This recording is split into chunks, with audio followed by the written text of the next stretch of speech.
الرحمن الرحيم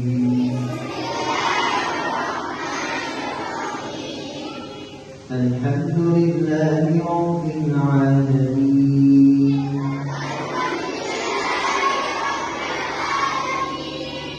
الرحمن الرحيم مالك يوم الدين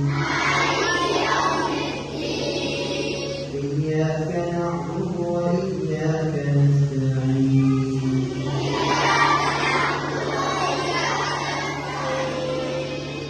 اهدنا الصراط المستقيم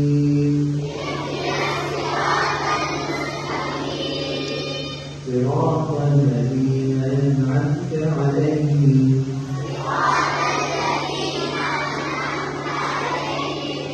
غير المغضوب عليهم ولا الضالين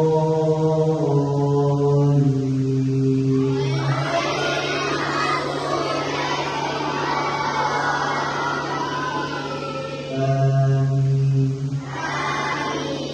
بسم الله الرحمن الرحيم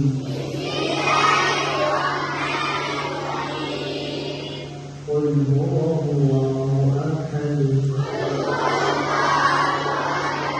الله الصمد لم يلد ولم يولد ولم يكن له كفوا أحد قل هو الله أحد الله الصمد لم يلد ولم يولد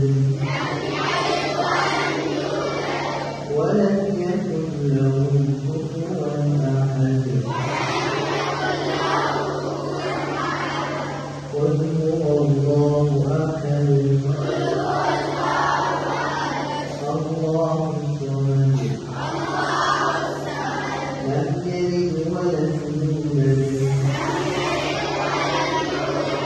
ولم يكن له كفوا أحد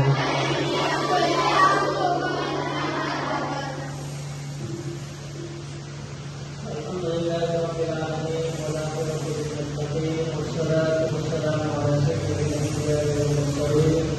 سمعنا وأطعنا غفرانك ربنا وإليك المصير ربنا تقبل منا هذه التلاوة إنك أنت السميع العليم وتب علينا إنك أنت التواب الرحيم يا الله استغفر لي سورة الفاتحة وسورة الإخلاص يا الله إنك التواب خير من قبل الجنة और इन प्रचार के लिए शुहदा उसके लिए पाकिस्तान की आज़ादी में हिंदुओं को कोशिशों को बनाने के लिए अल्लाह सब को परिश्रम सवाब किया उसके बाद मग़फ़िरत अता फरमा को कबूल फरमा हुक्म के दर्जात को बुलंद फरमा कब्रों को जन्नत के बागीचे बना पाकिस्तान की आज़ादी में मेहनत की है कोशिश की है अल्लाह से कुछ शहादत और की कोशिशों को कबूल और मंजूर फरमा